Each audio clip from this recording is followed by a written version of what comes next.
Hello, fellow Supermom. I'm glad you're here. This is the Special Needs Supermom podcast, the glass of wine for your mind. Your tribe where you can relax, unwind, and get stronger and more confident about your superpowers. I'm Nadine Villier, your host, supermom of an autistic wonderboy and a supergirl battling juvenile arthritis, all while being a military spouse and international entrepreneur. Enjoy your glass of wine.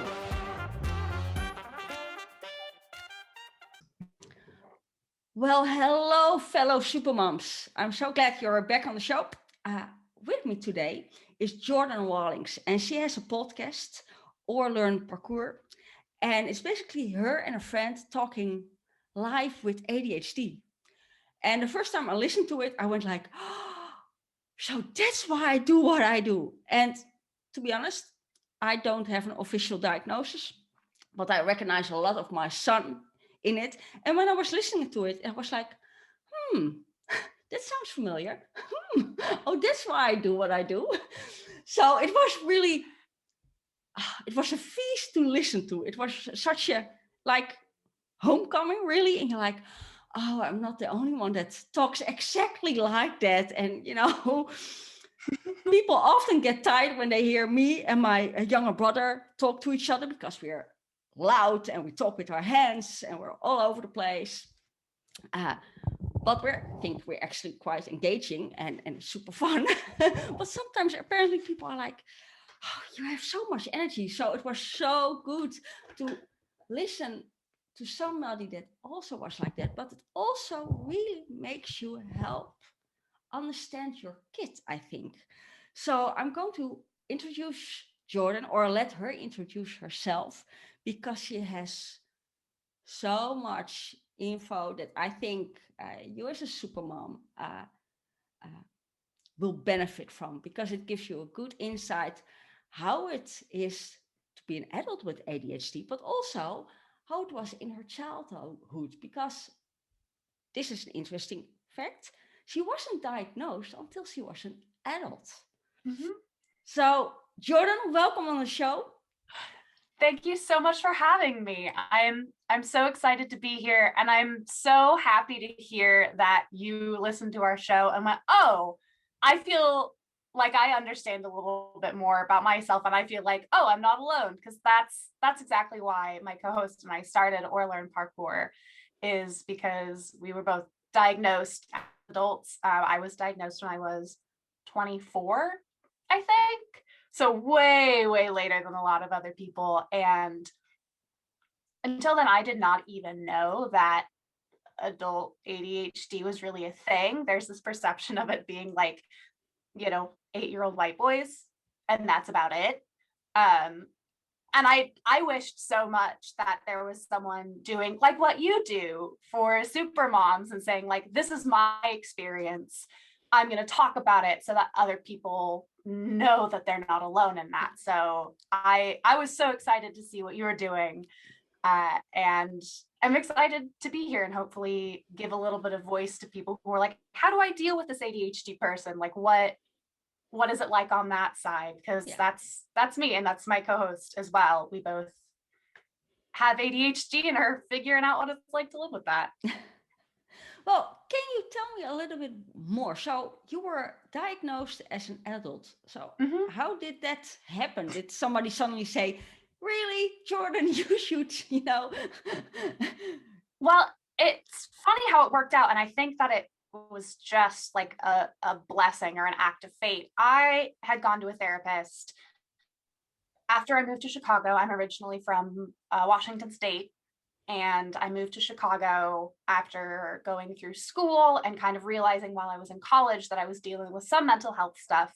And I originally was like, I think I might have depression and anxiety. And so I started seeing a therapist here in Chicago who is familiar with adult ADHD. And because of that, was able to say like, yes, I see these issues that you're talking about with having such a hard time focusing and feeling motivated, and how those feel like depression because you just feel like you're in that fog.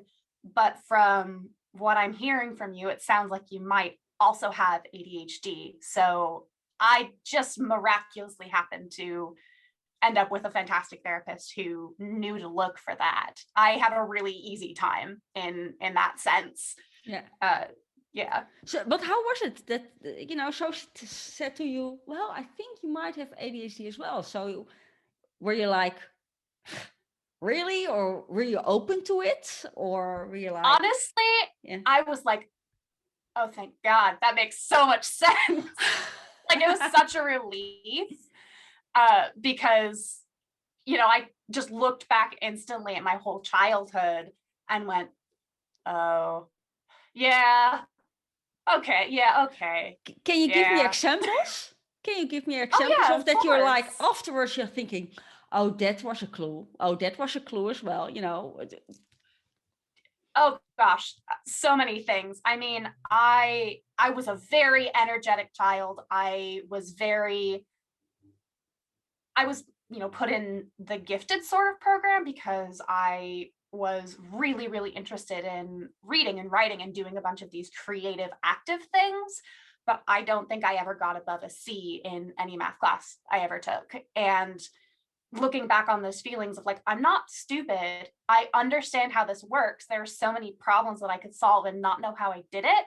But like my brain would just fog over when I was trying to do it, no matter how hard I tried, no matter what the stakes were, no matter if I was going to get grounded for a year if I didn't finish this worksheet. Like, seeing that explained as like executive dysfunction, and on the flip side of that, hyper focus, and then seeing how much of a reputation I had as like a young child from like elementary into middle school, being like a very energetic, very like random, quote unquote, person. And that was like very well, that's so random when I was growing up. So I don't think anyone really knew to be like, oh, that might be a sign of something. Yeah. Might it also been because you were a girl? Yes. Oh, absolutely. Absolutely. I think it was because I was a girl, and because I was in a gifted program. No one was like, oh, she has a learning disability, because of course she couldn't. She's in this gifted program. But I remember getting in trouble when we were working on assignments in my gifted classes to like sit and take a second and like be playing with things or fiddling with things or like playing with toys that were in the classroom and getting in trouble because I wasn't doing my assignments. It was like, oh, I was fidgeting. And because ADHD can present so different, and I think that the way that girls and women are socialized, and a lot of the behaviors that people think of as typical ADHD behaviors of being loud and rambunctious and this class clown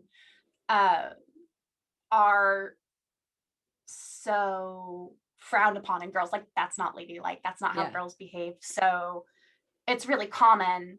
I've heard from a lot of other people, and I experienced myself sort of internalizing that and it becoming this internal hyperactivity where I couldn't jump up and do all of these things. So inside, I was constantly racing. I was constantly bouncing my legs, and my thoughts were racing, and I was still going a mile a minute. I couldn't stop doing that, but I, had to keep that inside. Otherwise, I was just, misbehaving. Oh, yeah. Yeah. And there were strict consequences for that, societally.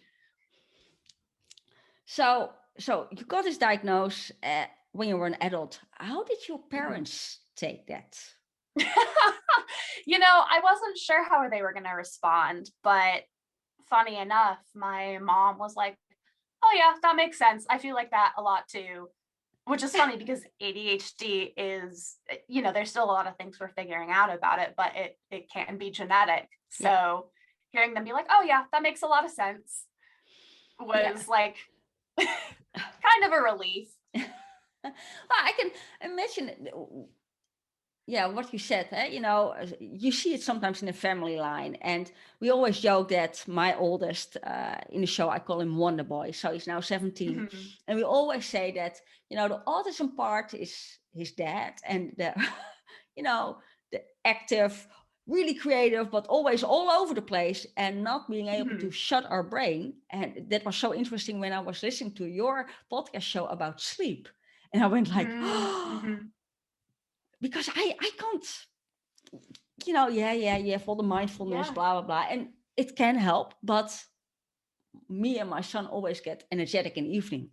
It also helps that everybody leaves. So finally, everything around us is going to quiet down. And it's like we finally have the room to, to get the energy out and do whatever. Like be yourself. That makes so much sense. I do the same exact thing. Like that internal hyperactivity, that time when you don't have to be like, quote unquote, behaving. And you're like, this is my time now. I'm going to think about whatever I need to think about instead of all the things that everyone else tells me I need to be focusing on. Like, I hear you 100%. So welcome to the club. Yeah. Yes. But I have to say, I'm now 45. So in my time, when I was a kid, you were just, either a difficult kid or you were really smart, you were hyperactive. And most of the time, those were boys. But nowadays, if we would have gone back and I see one of my brothers and myself, and so you said you were an adult and got diagnosed. Would you advise that? Because I'm pretty sure I'm not the only mom that is like, we don't have a diagnosis, but we see our kids and we always joke about, oh, he looks like me, or oh, he has that and that from, his father, things like that. Would you advise parents that recognize kind of themselves to get a diagnosis, even when they're, older? Did it help you? I think it helped me in the sense of now I know where to look.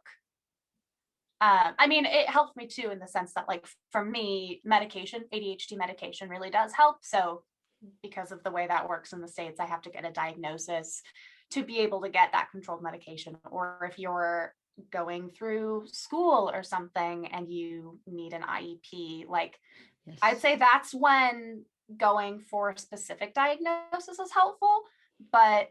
And we say this on Or Learn Parkour too, like, if the toolbox helps you, use it. Yeah. Whether or not you have an official diagnosis, if you look at that criteria and you say, that feels like me, and seeking out a community of people who feel the same way means seeking out an ADHD community, or looking for tips that are specifically geared towards people with ADHD because they also work for you, like, use that, own it. You don't have to have a specific diagnosis. Like, the diagnosis doesn't give you ADHD. No. So but I guess, what helped for us, I think, when finally we had that label, we already had tips and tricks, that we knew helped our family. But we always found that we had to fight for it, or, come up with an excuse and apologize. And now we're like, seriously, this is the autism card, or this is the ADHD card, or the, and what are, beside medication for you, things, out of your toolbox that really helps you? Oh man. I mean, I think just knowing the way that ADHD brains operate and like what gives them gas to go helps me frame tasks so much easier.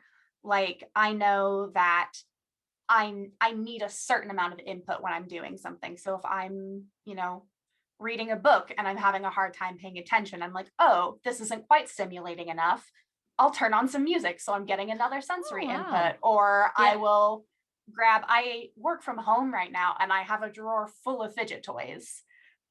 So just kind of understanding what's going on in my brain, why that I have a hard time focusing helps me kind of adjust in the moment, I would say. And like, that's one of those tools. And I think you mentioned that something so important, because you mentioned when you're reading a book, you can't focus, you put on music. Well, yeah, I'm doing with my fingers those quotation marks, but you can't see that on a podcast.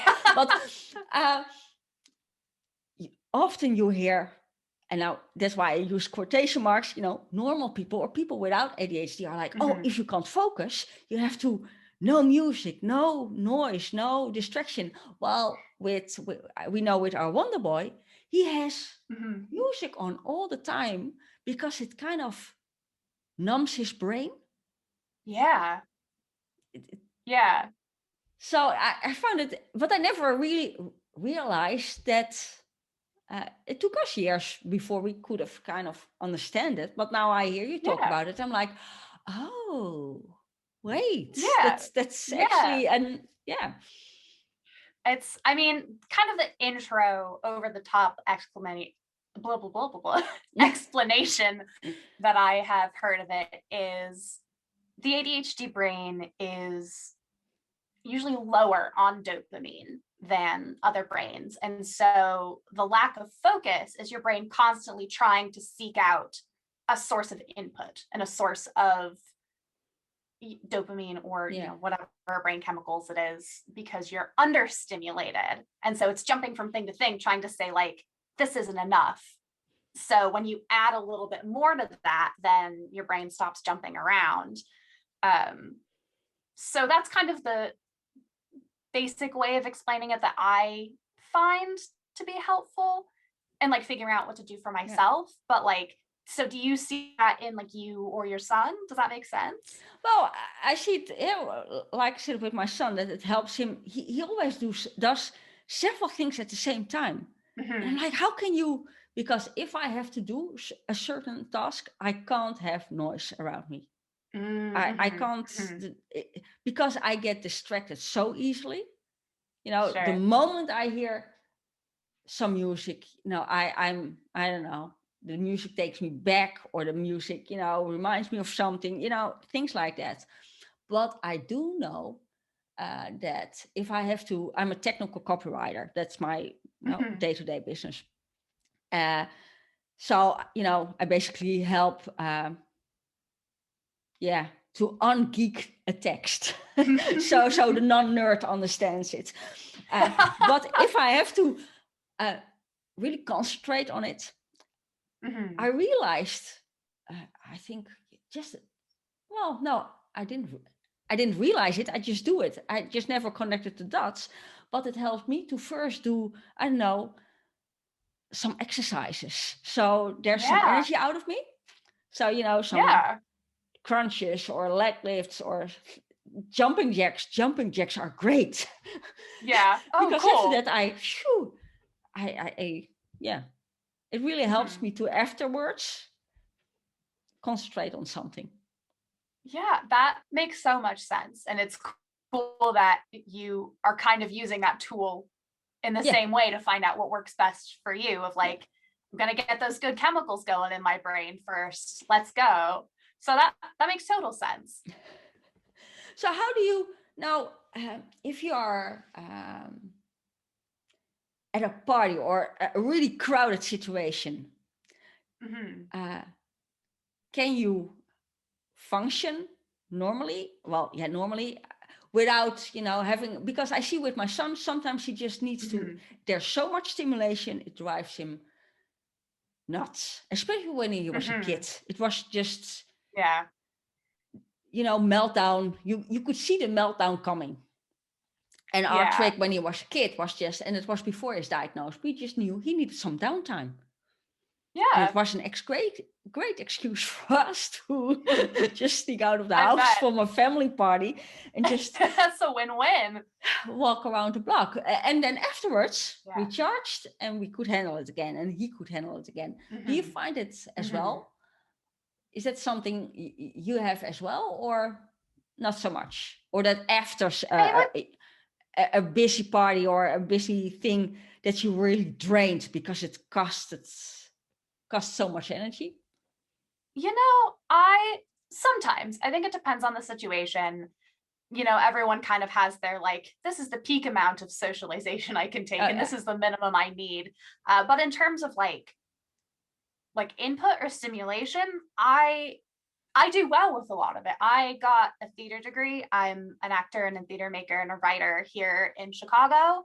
So it feels good in my brain to be kind of managing multiple things at once and thinking like I'm doing kind of juggling a lot of things and focusing on a lot of things and managing a lot of input. That feels good. That feels like good brain exercise for me, and I love doing it. So and then I go home and rest afterwards, but I do actually find a level of that really enjoyable. Okay. Well, it actually makes sense because, of course, with our son, there's also autism, so that is different in that way. But I do know, normally if I go to parties or something, you feel the energy, you get the buzz and you get going. And So are there, when you were a kid in the classroom, what did you struggle with most? Oh my gosh, math. Just all the time.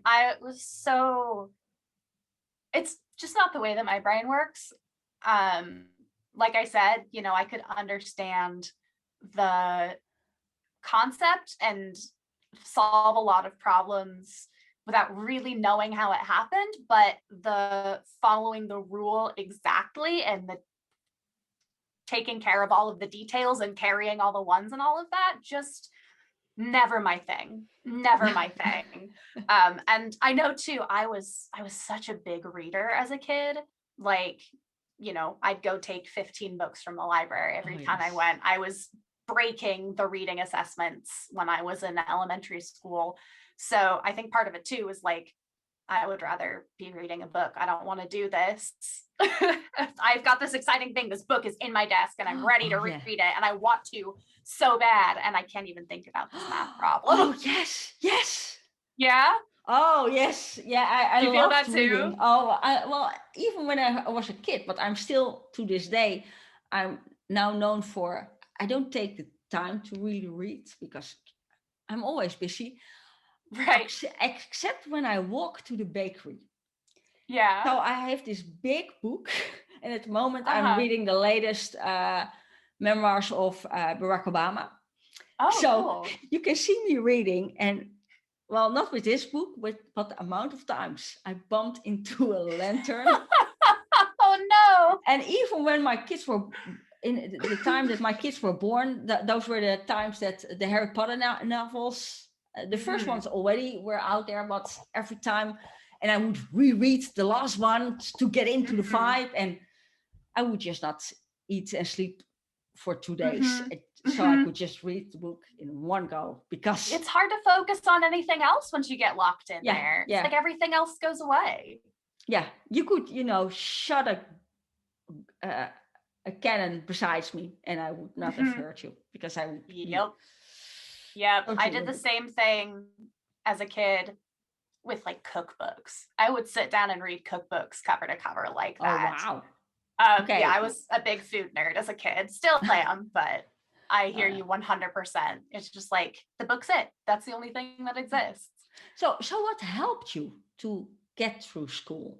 Because you didn't have a diagnosis, so you were just known as a really energetic kid, and maybe luckily seen as gifted, because it maybe gives you some leverage to pull some stuff off. To get away with some stuff.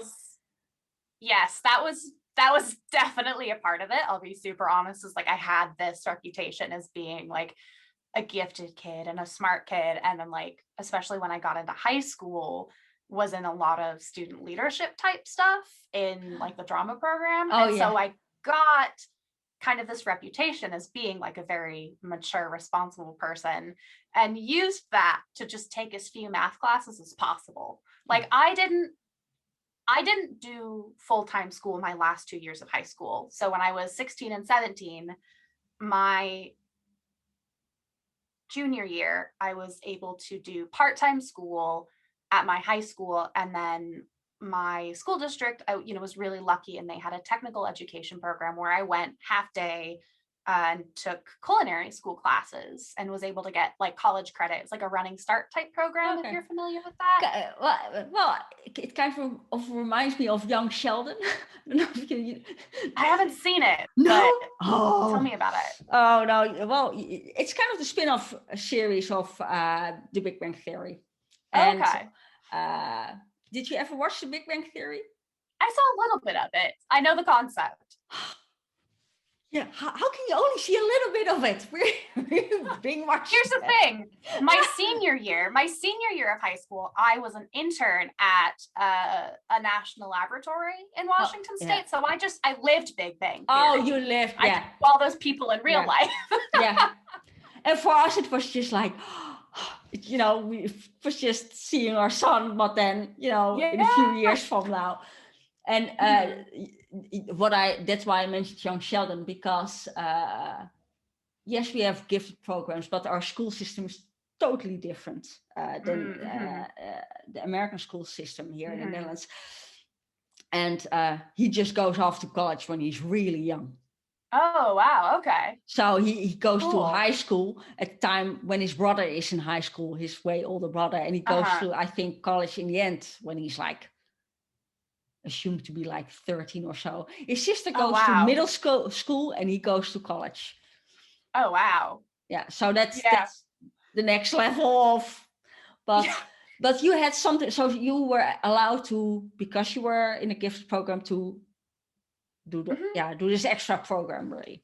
Yeah, well, it was interesting because the technical program that I was in was seen as an alternative for like remedial students, of like, this person's not going to make it through college, they're going to go get some technical skills instead. So I had a lot of people going like, you're gonna do that? But I was like, I could do that or take calculus. What do you think I'm gonna do? And I was really lucky. I had very supportive parents, still have, they're still my parents and they're still very supportive. But I was really lucky to have them have my back when I was advocating for myself and trying to get into those programs, because I had, teachers and guidance counselors being like, no, you need to go take pre-calculus and do this, pre-college, take the SATs path. So it's actually seen as less. Okay, yes. With that specific program, and so I was really lucky that my parents didn't understand that I had ADHD, but was like, oh, these are the things that Jordan really gets. These are the things that Jordan's really excited about. And she's smart enough to make her own choices. And so they were the people who were backing me up when I was sitting in the counselor's office during the pre-calc class that they put me in, saying, I'm not going to go to this class. I didn't sign up for it and I don't need it. Put me in a different class. And they were like, I'm going to call your parents. And I was like, yeah, do that. So I had to be stubborn. I had to be so stubborn in high school to make that path for myself. The options were there, but it's so awesome that, your parents backed you up and didn't get drawn into this. You see that a lot with parents. The moment your kid goes to not even kindergarten, even before that, isn't he talking yet? Isn't he constantly? So my reference to young Sheldon was completely wrong, because they want him at university as soon as possible. But so I didn't know that. Well, in the Netherlands you have kind of technical schools, I think but we have different levels of high school, different levels of college, and you can, if you want, stack one on the other, really. So start at a lower level and work yourself up. And in the Netherlands, it's really a prestige thing. But we see with our kids, our Supergirl is really a practical learner. Yeah. So, and she's dyslexic as hell. So I've got two kids that don't like to read, and I'm a big reader. It's like you're holding down the fort for everyone. It sounds like. It's terrible. But they both need to learn differently. And in the beginning, Yeah. I remember my son going like, they went to this upscale elementary school. We didn't really know until because we were in America when we applied for this Dutch school, and we went there, and the kids liked this school best. When they saw it, they saw the building, they were like, we want to go here. So, okay, you go here. And at the end of elementary school, and elementary school is still the age of 12 in the Netherlands, and then you go then you go directly to high school. Oh, wow. Okay. So there's no middle school. But depending on your latest state tests, they decide which high school you're allowed to go to. Oh, wow. Lower level, middle level, higher level. And gymnasium is the highest level, that's 6 years. And the lowest level is like 4 years. And it's more already practical learning and things like that. And I remember my son coming home from a state test, and I went to college, but I didn't understand it either. And he was like, wow, it was really hard. And we got the scores back, and I said, well, you got half of them right. So you half of the questions, great. And the next day he came home, he said, I don't think I did great, because this and this boy in my class only had one mistake out of the 500 questions or something. There's no way he can focus on 500 questions, but but then you see that kids are only measured on math and grammar.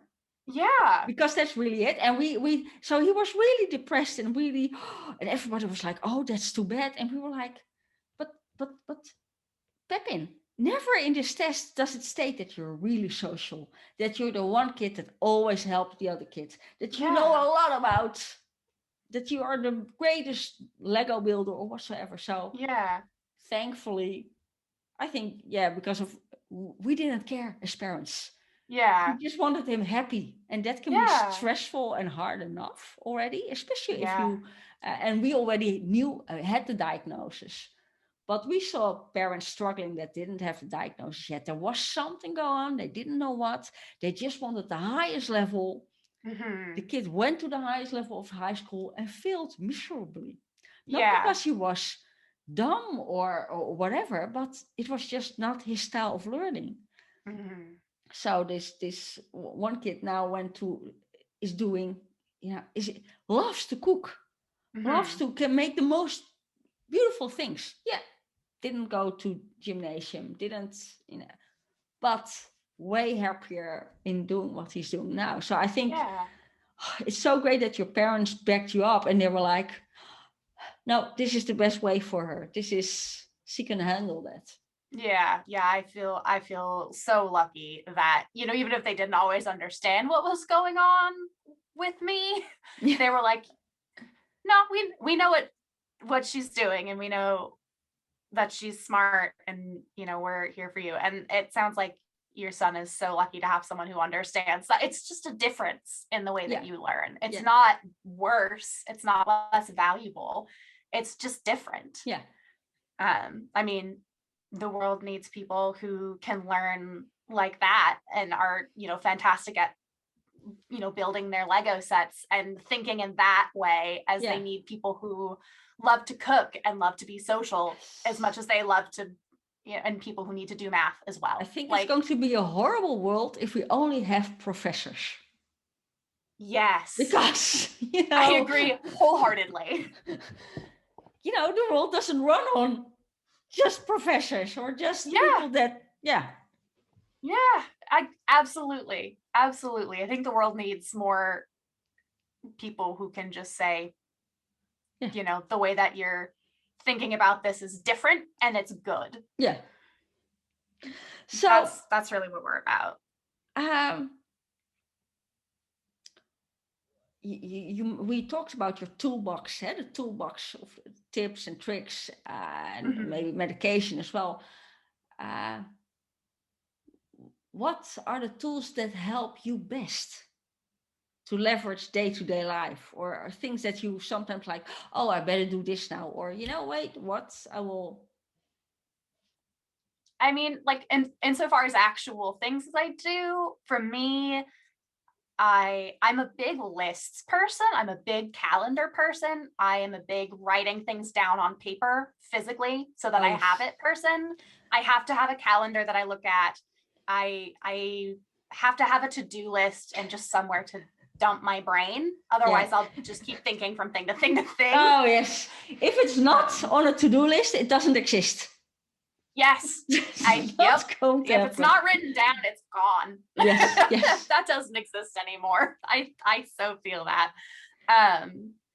So that's kind of my big thing is I'm a very visual, tactile person. Like I need to see it and do it to remember it and understand it. Like I said earlier, I am working from home right now because of the everything, you know? Yeah. And that's been a very new experience. And I was very nervous about how it was going to go because A, it's sitting down all day, and B, it's on my own. I'm the only person in my house. I'm not in an office, so there's nobody else there to like keep an eye on me. But I've had a great time actually kind of learning about how I work in setting up my office and my day-to-day work. The to-do lists help every single day. You know, I write my paper list of here's the tasks I need to do today. I set timers to remind me, otherwise I will get caught up in things. And finding ways to be active and kind of get that movement in, like you were talking about that you like to do. I have fidget toys for meetings. I, take stretch breaks. Sometimes I just like lay my yoga mat out and I work on my laptop on the floor. I splurged a little bit with my first paycheck and I got myself one of those chairs that you like kneel in and you can like rock. And so I can like rock and fidget and dance and move. I don't know how that's going to go when I'm back in the office because I've never actually met any of my coworkers yet in person. This is a new job, so I've only ever worked from home. I don't know how it's going to go when we get back to the office and everyone else is like at their computer typing and I'm like wobbling in my seat and like mouthing along to words and just like jamming out. And everyone's like, okay, all right. He's groovy. So we'll see how that goes. But right now, finding those little ways to be active and to kind of, when I go, I'm having a hard time focusing on this task. What little extra amount of dopamine do I need to keep going and figuring out what that means, when I work from home. But yeah, fidget toys. Yes. Well, I'm known for my drawings. I always have. Oh, cool. Drawings, everywhere. That's why, I've got a photograph on my podcast, but there's also a stick figure, mini me. I've drawn that little figure since I was, I don't know when. I was really young. So I have sometimes make drawings, and if I go on holiday, my stick figure, you can see it in the drawings. Yeah. I always need to indeed do something. So I do wonder, with ADHD, do you also, how are you with time? And I mean that I'm great in planning. Way too many things and underestimating the time, or I will get lost or I've never experienced that. I don't know what you're talking about. Yeah. And that's super common with ADHD. I think officially it's referred to as time blindness. And I love that term. I'm going to say, honey, I can't help it. I've got time blindness. It's a real thing that a lot of people with ADHD experience. And it's just like a lot of people are really good at knowing what time it is when they think about it, but your brain just kind of doesn't, at least for me, like keep track of the time. It's just focused on the task. And so it's kind of like now and later. Yeah. Yes. Those are the two times that exist. Yeah. So yeah, I hear you 100% there. How do you keep track of time then? Like, do you have any tips or ways that you deal with that? Well, no, I do set timers that I, just, delete or push away and continue because I'm really into something at that moment, hyper focusing. Yeah. And my husband still to this day will say, seriously, you've lost track of time again. I'm like, we've known each other now for 20 years. You're surprised? Seriously? Yeah. The funny thing is I hate being late. But nowadays since I have kids, I use that as an excuse. But most of the time it is also because we're going to leave the house. But then in between, I might as well, I'm walking down the hallway. I might as well pick up the laundry and do this. And I'm walking there. Let me pick up that. And I don't know. I don't know what happens. Suddenly we're 30 minutes. I hear that so much. You're like, oh, well, I'm going to grab my coat. And now I'm looking in the closet and like that needs to go in the other closet. And then you're like, oh, well, I need to sweep that out. And, yes. Yep. Exactly. I hear you 100%. And sometimes like, why was I here again? And then I literally walk really with my thoughts. So I do wonder, so do you also have that? I call it my scroll brain. I'm besides the shiny object syndrome, I bounce from idea to idea. And at a certain moment, my husband would say to me, you have this amazing gift to tell a story and get sidetracked and dive into every rabbit hole there is. The funny thing is, if I talk to my son, we totally follow each other. Yeah. Because the rabbit holes make total sense. And it's, we think it completes the story. And it's totally making sense that if I talk about the tree, and the tree reminds me of wood, and the wood reminds me of a branch of a little table I saw, and the table was in that city. So one moment that I was in the woods, perfect sense to me. And the other moment I don't know, in New York, where I saw this really cute side table. Like that. Makes sense to me. Yeah. Thank you. I think that's the joy of talking to other people who think like that. Like you said, you and your son and you and your brother. And like when I get to talk to my co-host, who's also my roommate and my best friend, which works out great.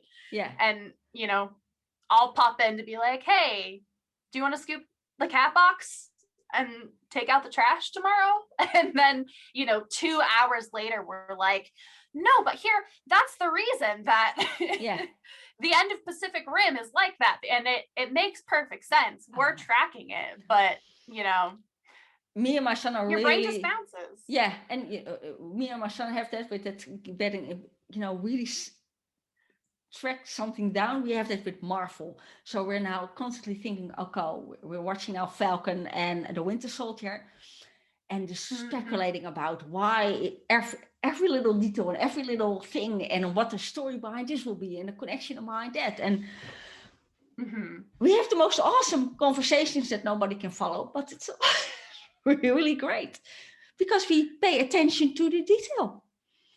Yeah. And we can imagine all these other things. I know a lot of people call ADHD a superpower, and I see why some people are like, no, I'm not sure if I like that. But I also see the side of like the creative, like pattern finding ability of being able to think like that. Yeah. Is really special, I think. And it's special to meet people who also think like that. And it makes, I'm a writer and a creative person. And so when I get to create with people who also think like that, it's so satisfying. And I think that that's kind of going back to the idea of the way that you think and the way that you learn is not bad. It's just different. Yeah. We need the people who can think in that bounce around creative way, and then we need the people who can see the whole picture and be like, cool, so that's how we're gonna shoot that scene or write that book. And we need all of that. But I think we are more the people that we will get it going. We have the energy to everybody's like, oh wow, indeed, this is great. And I do recognize if I have friends and they're kind of stuck, they're entrepreneurs as well, and they're kind of stuck in something, I will get them going, because I will, if I'm somewhere, I will, it's time for a party. I do. The whole pinball machine is in there in your brain for the thoughts to just bounce around on, and it's great. And one of those balls will hit something, and Yeah, You're it like, lights oh, right yes, up. yes. So it's just hard to, Mhm. and I don't know if you recognize it. I have a hard time, I have all these ideas, Mhm.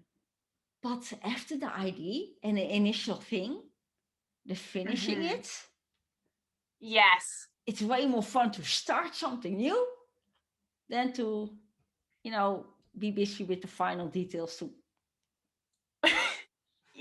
Yeah, I hear that 100%.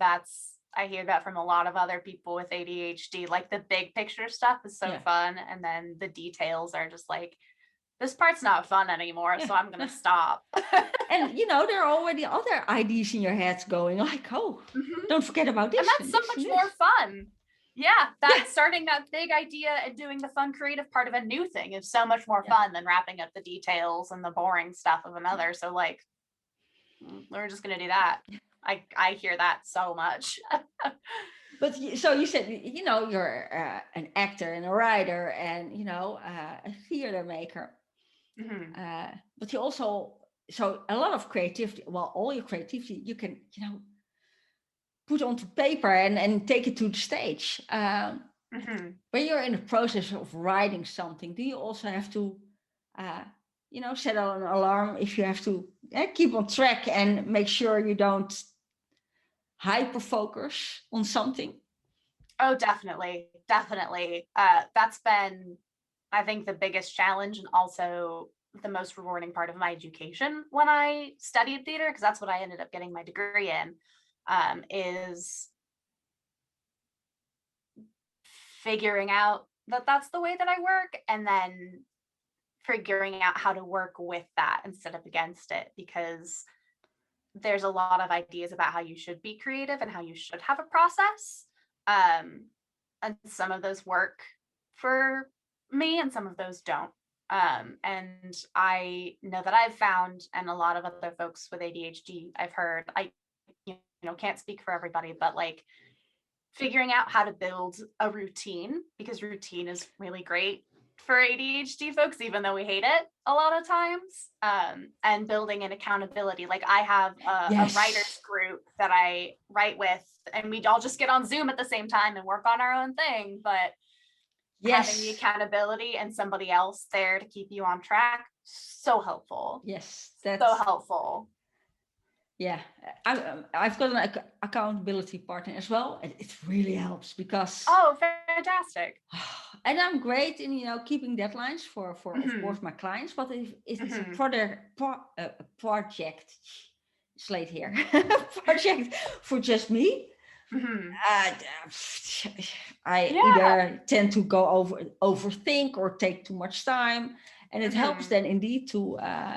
Would you advise that as well with people that have younger kids or maybe teenage kids to Mm-hmm.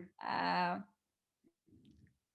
try to figure out some kind of accountability program, or Yeah. what would you advise, especially parents with teenagers? I think. Uh, how to help them master their time. Oh, that's such a good question. How to help parents help their Yeah, because teenagers. we have our accountability partners, and we now Mm-hmm. know a schedule helps. Mm-hmm. So Yeah. would you just say, it's for my son, it really helped. 3 o'clock it will be this, 4 o'clock we will do that. You Yeah. have your break will be Yeah. that long, and it really helped to, because he didn't have to think about it anymore. That was set in Mm-hmm. stone. It took us a long time when he went from elementary to high school that he had to use different routine because the times Mm-hmm. changed, of course. But uh, Yeah. No, that makes sense. It's a hard thing to balance with ADHD, I think, because I hear a lot of other people say this, and I really feel it of like structure is so helpful. But then when someone else tells me how to use my time, I'm like, no, I don't want to do it now. I react very unfavorably to that. So that's your rebel I tendency. I guess.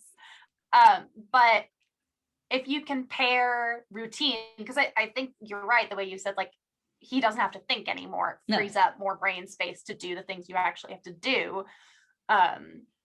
So routine is great in that sense, but like if there's a way to activate the sort of reward response, because that's something that, like, we don't get as much with tasks that we're not interested in, and so it makes it hard to start. Of like, for example, if it's like, okay, your time to finish your math homework is from 3 to 4. Yeah. The schedule's in there. The thing that's going to help me from just sitting and staring at my worksheet and getting more and more upset with myself for an hour is like turning it into a game. I know that that's a really helpful thing. Like if you can say like, I'm going to time you, how many of these can you do in a minute? Yes. Can we improve over next week? Or like, if you get this done, then if you get it done early, then you can take your time between when you're done and 4 to do this thing you're super interested in, or, whatever works for your kid. Everyone has different ways of motivating themselves. But a game element can really help. I saw that my husband used that trick with our son. Let's make it into a game. Yeah. That absolutely. And there's, different things work for different people. It's just kind of all about whatever sparks that reward response, whatever gets that kind of gas in your brain going for, you or your kid, whoever you're trying to structure. Having that 2-part of like, here's the structure, and then here's how we're gonna actually get going within that structure. Because it's no, go ahead. I was just gonna like give an example of, when I was a student and I was in math classes and having a super hard time, I got a lot of people saying like, you just have to try harder. You just have to sit down and do it. And that was so hard to hear because I couldn't just I literally could not. I didn't understand it. I didn't have the tools to. It wasn't a matter of me being lazy or stupid. Laziness isn't real. Like that's not a thing. I legitimately, like, my brain would go foggy and I absolutely couldn't figure it out. So. And I think the stress will only make it worse. And the funny thing is, I just wanted to say indeed something like, it's so important that you don't tell your kids, just, tough it up, just do it. Yeah. Just do it is enough to freeze your kid's brain. Yeah. Because they're already trying, they kind of get stuck in this swamp, really. And not being able to get out. And if you're being hard, of course, as a parent, I totally understand that you get frustrated with your kid that just doesn't get its homework done. Oh my gosh. Totally. But if you most of the time can see at your kid if he just wants to play outside. Yeah. Or it's just, if you can see the frustration as well, or the sadness, because they at a certain moment think they're just stupid because apparently they just can't toughen up and do it. And if you see your classmates go through it with ease and you're trying really hard and get a C. We had one day, my son has a really hard time. Grammar is just not his thing. With his first diagnosis, the doctor at KU University already said, tell him where the grammar check is. Because it will never, with the way his brain functions. So you can also say, okay, you just have to put extra effort in, but he just doesn't get it. Yeah. We had the extra lessons and he just really seriously doesn't get it. And one day he came home from school. Oh no, it was in the hallway. And he said, I got a C for English grammar test. And I was like, good job. And the teacher corrected me in front of my son saying, don't you ever applaud him for getting a C again. Because he can, I know he's really smart. And because if you hear my son talk, well, his learning skills, when he was 6, 7, 8, we lived in the States. So that's where, so he automatically speaks English to us. It's just his default setting. So if you hear him talk, and even when he was a kid, he sounds sometimes like a little professor, but he can't write it down. He just can't. Yeah. And she got mad at us saying, oh, yeah, but he's way smarter. And you could just see him. I even almost shrank, going like, oh, I'm sorry, teacher. She just broke that boy because it was all about getting A's in that class. And we were like, a C is just fine. Yeah. You know, he did his best. For him, grammar, getting a C, well done. So afterwards, I took him to an ice cream parlor. Good for you. Good for him. Like that's such a hard thing to internalize when you keep getting that message as a kid, especially, you know, when you don't have a diagnosis of just like, you're lazy, you're stupid, you need to try harder.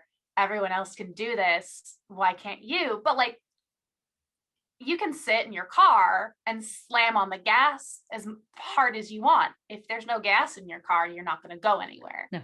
Like, so I think that's a good remark. There's one more question I want to ask you. And that's because, I listened to an episode of your podcast and I recognize so much because it was about sleeping problems. And you have a lot of kids that have, a trouble getting to sleep. We found out later that our son really needed to play with his Legos for an hour because that was kind of his meditation. And in the beginning, we thought, oh, he just doesn't want to quit playing. No, still to this day, he just needs that hour of, it helps his brain to go slowly into Zen mode. So do you recognize that? Well, I of course know because I listen to the podcast, but what can you as an adult say, explain about how it is with ADHD and trying to get to sleep? That really is the question. That makes so much sense. Like when you tell me about what your son experiences and like how he just needs that time to shut his brain off and wind down, that resonates so much with me. I feel that 100%. I had such a problem sleeping as a kid because I had all that internal hyperactivity that I just had to like keep inside of me. That of course, once I had the time to not have to be doing anything else, all of that was still pent up and I still had so many things to think about that of course I was going to take the time that I had to myself at that time to do that. And of course I had to before I fell asleep. So I guess, my advice would just be give yourself some time to let that out. Yeah. Make sure you have that, whatever that looks like, whatever that's playing with your Legos or meditation or, getting into routine is really hard. I still have a very hard time with that, even though I know I have ADHD and I know that I have problems sleeping, but just building some time into any part of your day, I think is helpful to think your thoughts. Yeah. I know that I talk about it in that episode a little bit of Or Learn Parkour, but what I do during the day is I'll take like a 15-minute, I call it a thinking nap. And it's kind of the opposite of meditation where I will just lay down and then think about whatever I want to think about and let my thoughts just race and tire themselves out. Oh, that's really cool. It works for me. Everyone has their own way of kind of getting those things out, whether it's giving yourself the mental time to, whether it's giving yourself the time doing something with your hands to not think, whether that's, whatever. Everyone has different ways of processing that and coping with that, but just like knowing that that's okay and that you deserve that time to take care of yourself. I know that that's such a hard thing. And I'm sure even with kids, it's harder to just like take time for yourself to say like, I deserve this. I deserve to do what I want to do and need to do and let my brain be the way it's going to be. because no amount of beating yourself No. over it is going to change that. But in that specific episode, do you by any chance know the number of that episode? Oh, I can look. It was like in March, I think, or something like that. Let me look real fast. Number 13. 13. That's February the one. 1st. Yeah, because especially with moms that are listening now that have kids that have ADHD and have a hard time falling asleep, it gives a really interesting insight in, you're actually getting active in the evening. Yeah. That's a super common thing that there's, that element of like hyperactivity that we've touched on a little bit, but like we talk about in that episode, it's just a common thing for people with ADHD to have what they call delayed sleep phase, which is just like you're a night owl. Your body and your circadian rhythm is just programmed to be later. Yes. I was like, because I was always, we come from a long line of night owls in this family. Oh, yeah. So we always say, we have 2 morning persons. The first time I met my husband and we started living together, and he would wake up when the light got up and start talking to me. And I went like, what are you doing? Do I already have coffee in my hands? Is there a newspaper? Shut up. But in the evening, the moment we're kind of on the couch and like, we should really go to bed. Yes, that's the moment I suddenly get this buzz and think, let's do this and this and this. And it's like, but that's actually when I listen to your episode, I'm like, oh, wait. That's not just me, but that's actually, and I recognize it. My son and I always have, because now he's 17, so sometimes he'll say, oh, Mom, you can go to bed now. That's okay. We're in that phase now. But especially my husband will go to bed way earlier than us. And we still have, we don't fall asleep till like 1. And sometimes I still, especially if I have a project going on, or, the other day I just launched a special needs Supermom Planner, a digital planner. And I had this week that I had so much energy for this thing. I just went on till 2 or 3 o'clock in the morning and get up at 7 because, the day started, but without really a problem and a lot of coffee. But, that's, do you need a lot of sleep? I do. My schedule right now is I usually fall asleep at around midnight and I wake up at about 8. Midnight. But if I was left to I know, I'm weak. I'm coming in early. If I was left to my own devices, I would be up until 2 a.m. No questions asked. But I know that I need a lot of sleep.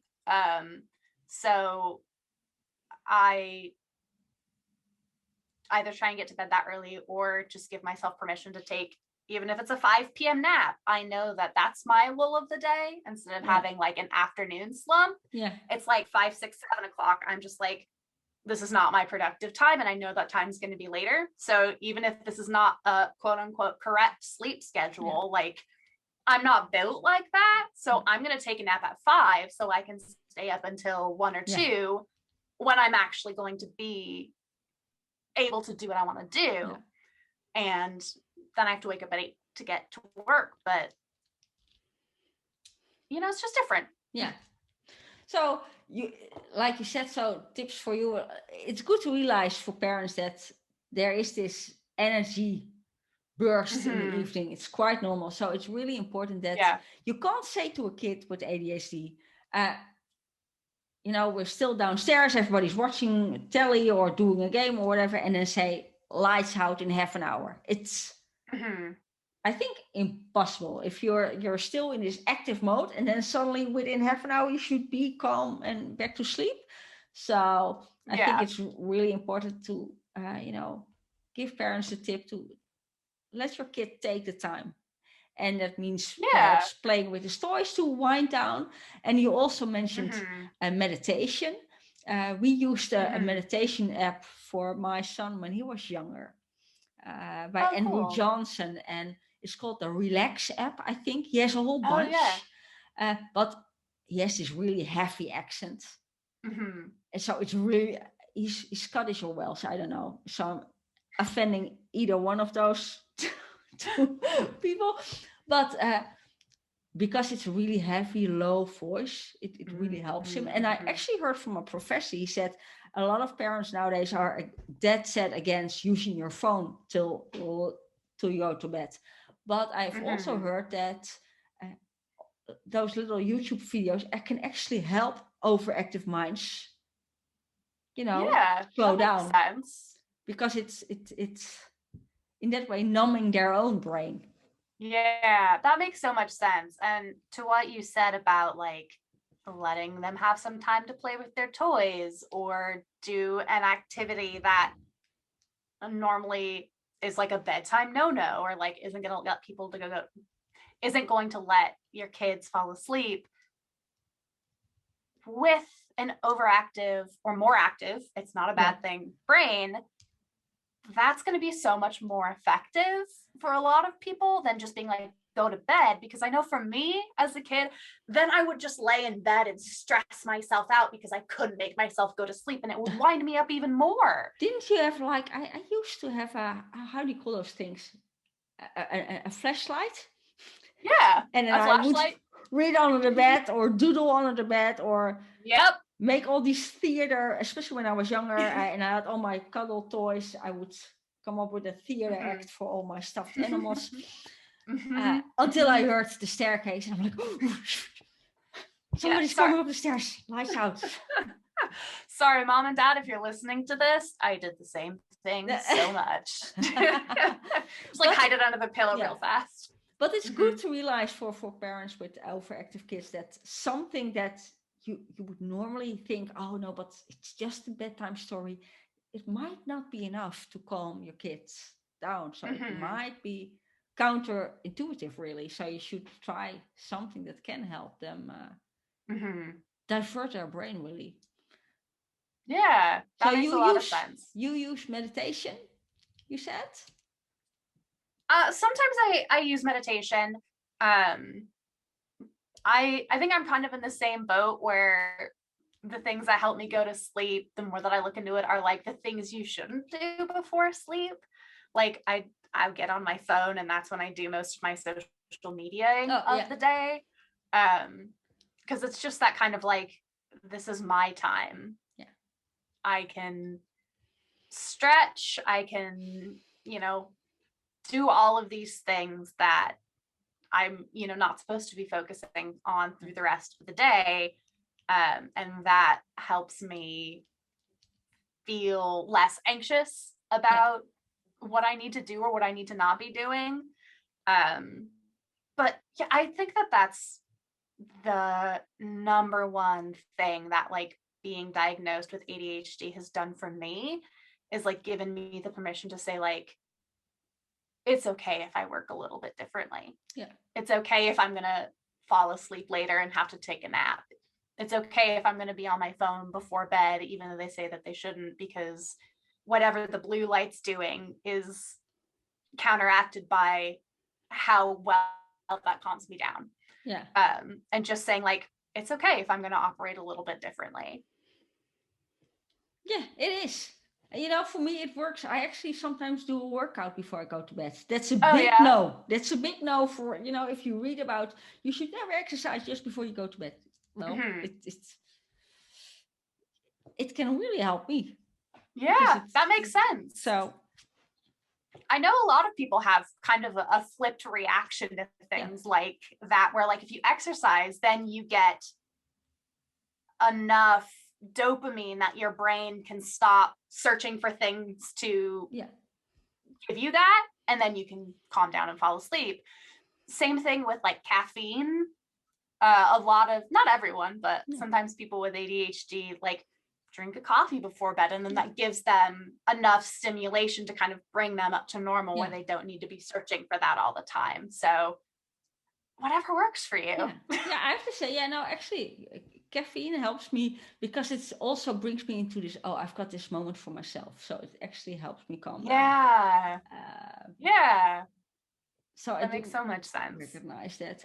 So kind of one last question, and that is there a tip you would give parents with, they have a kid with ADHD or they think they have a kid with ADHD? What's the one tip you would give them? The one tip, I think I would just say, kind of along the lines of what I said earlier, and my experience like with my parents going through school is like, it's not always going to be easy, but those moments where you can just say like, you're going to be different and that's okay. The moments when you can, sit down and maybe you don't get it. Maybe it's not technically the thing that they need to be taking care of right now, but if your kid's like really excited or passionate about something and you can sit down and be like, yes, I see that that's important to you and I'm making space for that and being interested in it with you, and just like acknowledge that the way that they are is okay and the things that they care about are okay. Like, sure, I fought with my parents over my math grades and not everything went perfect, but like the times when they, had my back and the times when they went out of their way to say like, I don't know what's going on. I don't understand why this is, valuable to you, but like, I support you. Yeah. Like those are going to be the moments that will help your kids flourish and feel supported in this world that's telling them that they're so different and wrong. And like, those are going to be the things that they remember. Like when I am where I am now, having a professional life here in Chicago, those are the things that I remember. And those are the things that I can put my finger on and be like, that's what got me here. Yeah. So that's what I'd say. Yeah. I think that's really beautiful and really important, and I think not only with ADHD for kids, you need to, they don't want to flunk their math. They don't want to, be the annoying kid or the kid that's, constantly gets into trouble. They don't do that on purpose or because they were like it. Sometimes it's generally really hard. Would you, I think I already asked it earlier, but my mind goes everywhere as well. Me too. Let me know. If you have parents that are now listening and they're like, sounds like me, or they listen to your show, sounds like me, would you advise them to get tested or not? I think it depends on what you want. Yeah. I think if you listen to it and you go, oh, that sounds like me, I would like to understand that more.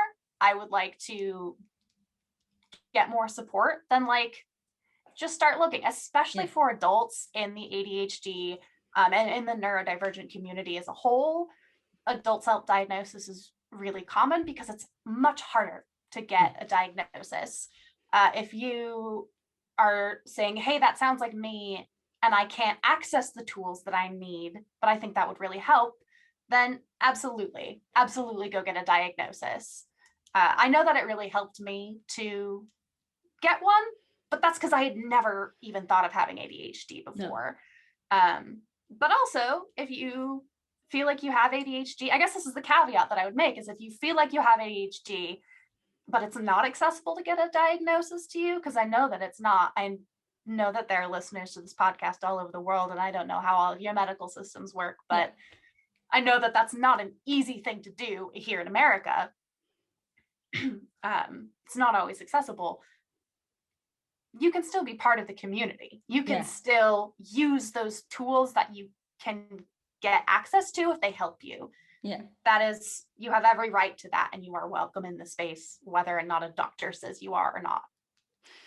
So that's what I'd say. Yeah. Oh, that's good to hear. So I would advise everybody to check out your podcast, All Learn Parcours, because, even if you, because this is, of course, a podcast for special needs supermoms, but it helps you kind of grasp how your kid is thinking, because you and your friend as an adult kind of explain and take us along that journey. So it gives a really valuable insight, not only for, if you have a kid, but also when your kid grows up. So it can already prepare you for, how it can be as an adult and what problems you might face, but also what you can do to help that, handle it, really. So thank you so much for being on the show. Thank you so much for having me. It's been a blast. For all the listeners, I will in the show notes or in the description, I will give all the details so you can find Jordan and also follow her as a soon to be really famous writer and theater maker. And it will be great if the borders open again and you might be invited to do a play here in Amsterdam. That would be awesome, of course. Amazing. I would love to. Let's get these shots in arms, people. I'm ready. Yes. And for anyone who's listening and does wanna check us out, we always take questions. So if you're like, I'm lost, you guys meandered off too far, what's going on with my kid? Let us know. We would love to hear from you. We always take questions from ADHD folks and the loved ones of ADHD folks alike. So we're here and it's been a blast. Thanks so much for having me, Nadine. You're welcome. Well, listeners, thank you so much for all your time. Don't forget to check out Jordan and please leave a review, because it helps other moms to find this podcast as well. And to find their mental glass of wine. Exciting news. Please check out the Special Needs Supermom Planner. That is just out now. And you can find it via the website, Special Needs Supermom. Check it out. Find me on Facebook or Nadine van Europe on Instagram. And it really helps you to grasp time and go from to-do lists to tada lists. It has really awesome mini breaks for both you and your kids to recharge and find your superpowers again. And it has all these great tools and tricks. It even has a mom reward chart with stickers.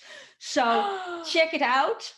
Thanks again, Jordan, and I hope we can have a talk in the future again. Thank you. Yeah, thank you. I don't have kids, but that planner sounds super exciting. So can I use it for me and my cats? Yes. All right, I'm going to go check it out. Thanks, Nadine. You're welcome. This was today's episode of the Special Needs Supermom podcast. Enjoyed your mental glass of wine? If so, please subscribe, rate and review the show and recommend the podcast to other special needs supermoms could use that mental glass of wine as well. Until next time, fellow supermoms. Cheers, Nadine.